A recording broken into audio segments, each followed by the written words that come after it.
Dans une récente interview, le maire de Saint-Gervais-les-Bains a mis en cause le maire de Chamonix en tant que présidente de sa communauté de communes et moi-même, le maire de Passy, en disant que nous ne voulions pas fermer l'incinérateur. Alors il faut savoir que cet incinérateur, il sert les 10 communes du Pays du Mont-Blanc, les 4 communes de la vallée de Chamonix-Mont-Blanc et 6 communes de Savoie.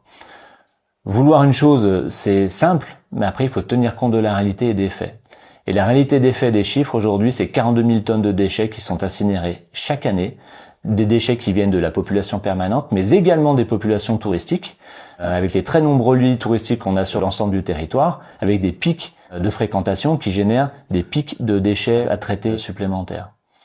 Donc la réalité des chiffres est tout autre. Et puis si en 2020 il y avait un vide de four qui pouvait être disponible dans le secteur d'Annecy, ce n'est plus le cas depuis plusieurs années, les intercommunalités proches l'ayant exploité. Donc il n'y a plus de capacité aujourd'hui en Haute-Savoie, peut-être que ça évoluera, mais en tout cas aujourd'hui il n'y a plus de capacité pour incinérer des déchets qui viennent d'un autre territoire. Il faut savoir qu'en 2023 la région a diligenté une étude qui a montré que contrairement à ce qu'on pensait en Haute-Savoie, le territoire, le département exporte 105 000 tonnes de déchets dans d'autres départements et notamment l'Ardèche pour de l'enfouissement.